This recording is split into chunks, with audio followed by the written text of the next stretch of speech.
Hello friends, मी भावना भुतल स्वागत करते तुमचं माझ्या चॅनेलमध्ये, ज्याचं नाव आहे लव्ह नॉवेल स्टुडिओ.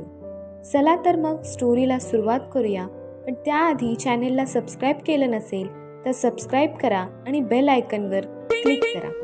कथेचं नाव आहे मिस्टर सोलमेट, मी फक्त तुझीच. लेखिका भावना भुतल, व्हिडिओ एडिटर सोनाली जाधव, स्वर शिखा भुतल. मिस्टर सोलमेट भाग 5. बंद दरवाजाकडे ती एकटक बघत होती. थंडगार वारा शरीराला झोंबत होता, पण तो तिला जाणवत नव्हता. दूर कुठेतरी कुत्र्याचं कर्कश रडणं सुरू होतं, पण ते सुद्धा तिच्या कानांना ऐकू जात नव्हतं. स्वप्न आहे की हकीकत? अजूनही याच चक्रव्यूहात ती अडकली होती आणि तोच तिच्या बॅगेतील मोबाईलची रिंग वाजली, ज्याने तिला अस्तित्वाची जाणीव करून दिली. बॅगेची चैन उघडून ती त्यात स्वतःचा मोबाईल शोधू लागली.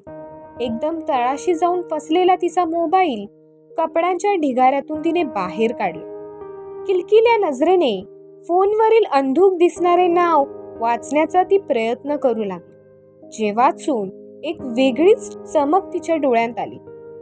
फोन उचलून तिने सरळ कानावर टेकवला. लग्नाच्या वाढदिवसाच्या खूप साऱ्या शुभेच्छा. सकाळपासून वेळच नाही मिळाला. प्लीज राग नको ना करू. समोरून ओळखीचा आवाज तिच्या कानांवर पडला. मला नेहमीच्या ठिकाणी भेटायला ये, मी वाट बघते तुझी. एवढं बोलून अविराने फोन कट केला. कपड्यांची बॅग तशीच दारात सोडून ती दीक्षित निवासाबाहेर पडली. निवासाबाहेर असणारी रोपं वाऱ्याच्या झुळकेने हलत होती. प्रमाणापेक्षा थोडी जास्त झुलत होती. जणू अविराचा निरोप घेतायत असं भासत होतं. घरात कोणीच कामाव्यतिरिक्त तिच्यासोबत बोलत नव्हतं. त्यामुळे दीक्षित निवासाबाहेर तिने स्वतः उभारलेली हिरवळ तिची सोबतीण बनली होती. त्यांना प्रेमाने गोंजारत, त्यांच्यासोबत तासनतास गप्पा मारत ती स्वतःचं मन हलकं करायची आणि ती रोपं सुद्धा वाऱ्याच्या झुळकेप्रमाणे डुलत तिच्यासोबत संवाद साधायची. निसर्गाला बोलताना कोणी पाहिलं नसेल, पण तिने ते प्रत्यक्षात अनुभवलं होतं. एक वेगळंच नातं तिचं त्यांच्यासोबत निर्माण झालेलं. स्वतःच्या पिल्लांप्रमाणे ती निवासाबाहेरील प्रत्येक रोपांची काळजी घ्यायची. आपण इथून गेल्यावर त्यांची काळजी कोण घेईल हा विचार सुद्धा तिच्या मनात आला. पण हृदयावर दगड ठेवत, रोपांवरून हात फिरवत ती निवासाच्या मुख्य प्रवेशद्वारातून बाहेर पडली. घरापासून काहीशा अंतरावर ती येऊन थांबली. कोणाची तरी वाट बघत होती. रात्रीचे 9 वाजले असतील. एक सुझुकी अविरासमोर येऊन थांबली. सुझुकीच्या खिडकीचे काच खाली झाली. एक ओळखीचा चेहरा त्यातून बाहेर डोकावला. साधारण 22 ते 25 वर्षीय तो तरुण होता, पण इतर तरुणांपेक्षा थोडासा वेगळाच. अवी, त्याने अविराला आवाज दिला, ज्याला बघून अविराला हायसं वाटलं. समीर. समीर म्हणजे नागपुरी तडकात जणू. लहर आली की नागपुरी आणि कहर झाला की शुद्ध मराठी. जेवढा शांत त्या दुप्पट सनकी. केलं तर प्रेम, नाही तर समोरच्याचा सरळ गेम. स्वतःच्या आयुष्यात आत्तापर्यंत त्याने खूप काही भोगलं होतं, पण तरीही चेहऱ्यावर हसू सदैव असायचं. अविराचा मात्र जिगरी दोस्त होता. समीरच्या वेगळेपणामुळे कोणीही त्याच्यासोबत मैत्री करत नव्हतं, पण अविराला मात्र समीरसारखं मनाने एकदम भारी असं कोणी भेटलंच नव्हतं. एक वेगळेपणाला कंटाळलेला आणि एक सगळ्यांपासून वेगळं राहून. तसं बघायला गेलं तर दोघांच्या समस्या एकच, पण किंचितशा वेगळ्याही. थोड्या वेळापूर्वी देवांशनी भांडणात जे समीरचा उल्लेख केलेला तो समीर हाच, जो सुझुकीमधून बाहेर डोकावून अविराला बघत होता. समीर राजे. समीर सोबत तिचं नातं जोडून तिच्यावर व्यभिचारी असल्याचा कलंक देवांशने फासला होता. पण समीर मुळात कसा आहे हे अविरालाच माहिती होतं. नाही बोलायला गेलं तरी देवांशला सुद्धा कल्पना होती की समीर तृतीयपंथी आहे, पण त्याला फक्त कारण हवं होतं जे अविरा आणि त्याचं नातं संपवू शकतं. समीरला बघून अविराला स्वतःचे अश्रूच अनावर झाले. रडतच ती त्याच्याकडे बघत होती. ए आयटम, तू काय करून राहिली बे? तुला हायवे ओला करण्याचं कॉन्ट्रॅक्ट मिळालं की काय?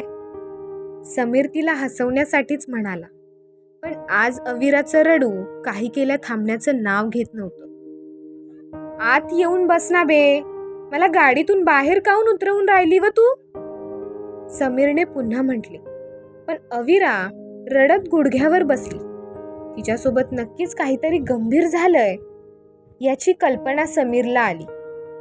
तो स्वतः गाडीतून बाहेर पडला. अवी म्हणत त्याने तिला आवाज दिला. तसं रडतच ती त्याच्या मिठीत शिरली आणि धाय मोकलून रडू लागली. काय झालं? तू सांगून का नाही राहिली मले? नवऱ्याने हाकलवून दिलं का काय तुले? अविराला पुन्हा छेडतच समीरने विचारलं. पण आज त्याची अवी त्याच्या एका पण विनोदावर हसतच नव्हती. तिच्यासोबत काहीतरी गंभीर झालंय याची कल्पना त्याला आली. कसं बस तिला स्वतःच्या मिठीत सावरतच त्याने गाडीत बसवलं. अवे, आज तुझ्यासोबत माझी पण ॲनिव्हर्सरी आहे ग. खरं तर मी तुला आज माझ्या बॉयफ्रेंडला भेटवणार होतो. म्हणजे रात्रीचा डिनर आपण तिघांनी मिळून करायचा असं माझं ठरलं होतं. तिघं म्हणजे तू, मी आणि माझा क्रिश. पण तुझी ती आयटम बॉम्ब सारखी मोठ्या आवाजात फुटणारी सासू आणि फुसक्या लवंगीप्रमाणे फुसफुसणारी आजे सासू बघून मी माझा विचार बदलला. पण आजचा दिवसच भारी आहे बघ. तू माझ्या सोबत आहेस, त्यात तुझी आणि माझी दोघांची पण ॲनिव्हर्सरी. मस्तपैकी एन्जॉय करायचं सोडून तू रडूनच राहिली. त्यात तू का रडून राहिली तेच मला समजून नाही राहिलं ना. आज चांगल्या दिवशी कोण रडतं? तू माझा बी मूड खराब करून राहिली बघ. समीर हसतच म्हणाला. अविराने डोळे पुसले आणि कार बाहेर डोकावून बघत बसली. अवे, नळ तात्पुरती बंद केलाय की नळाला लागलेलं पाणी गेलं ग? समीरने गाडी चालवतच विचारलं. म्हणजे तू आता रडत नाही ना असं त्याला विचारायचं होतं. आपल्यामुळे समीरची ॲनिव्हर्सरी खराब होऊ नये म्हणून तिने जबरदस्ती हसू ओठांवर आणलं, पण मधूनच एखाद दुसरा हुंदका तिला येत होता. काहून रडत होती बे तू? समीरने विचारलं.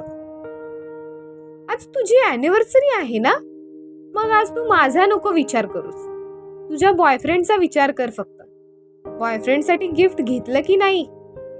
अविराने विषय बदलतच विचारलं. समीरने खिशातून रिंग काढून अविराला दाखवली. कशी आहे?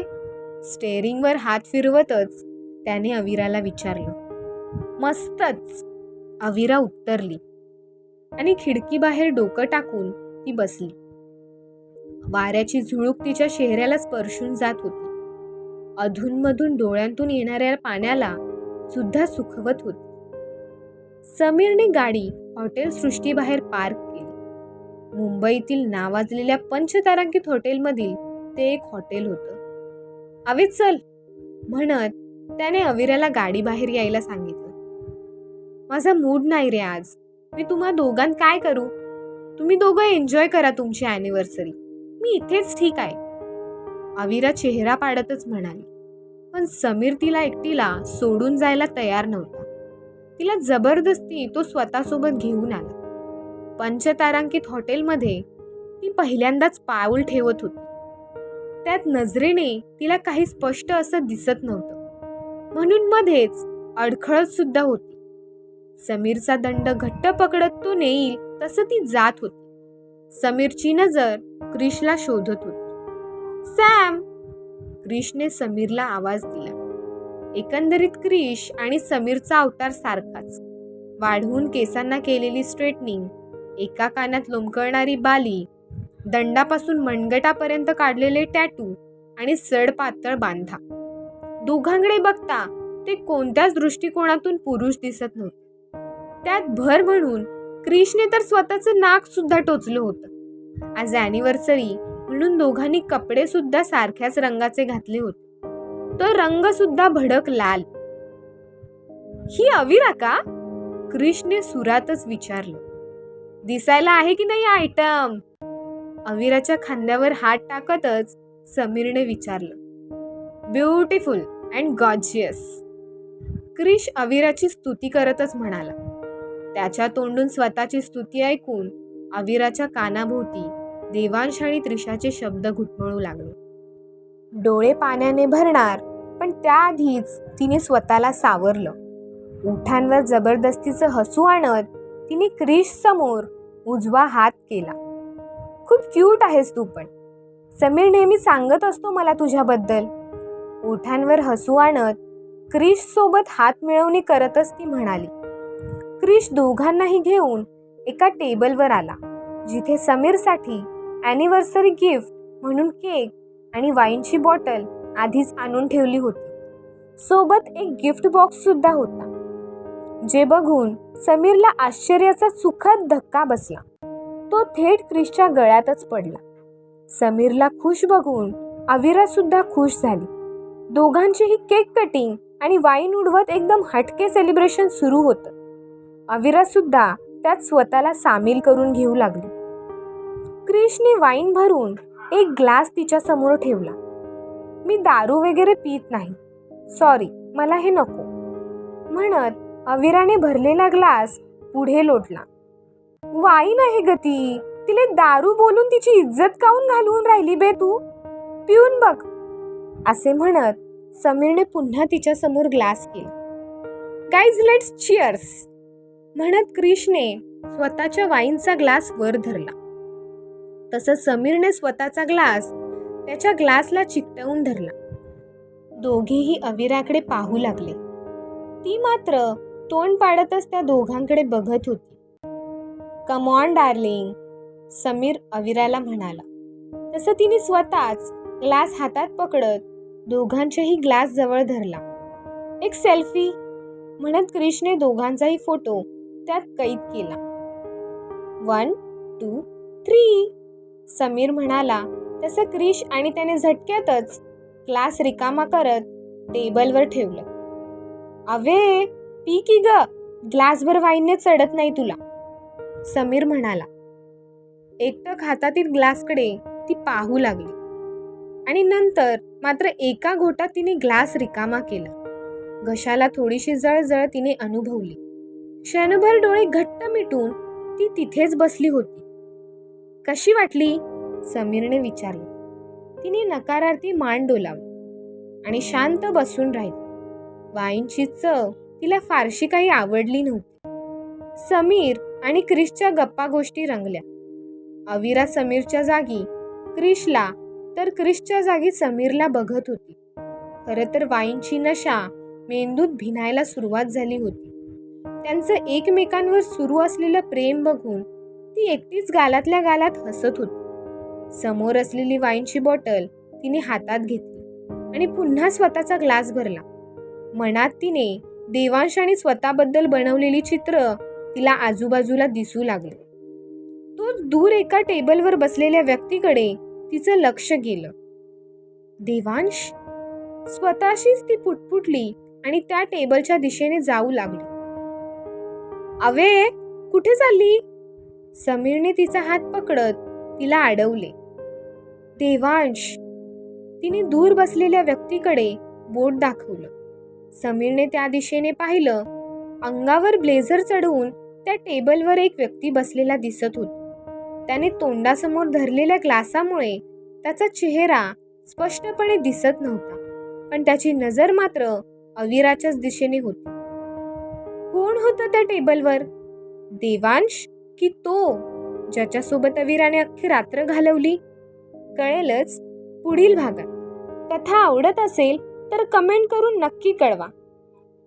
धन्यवाद.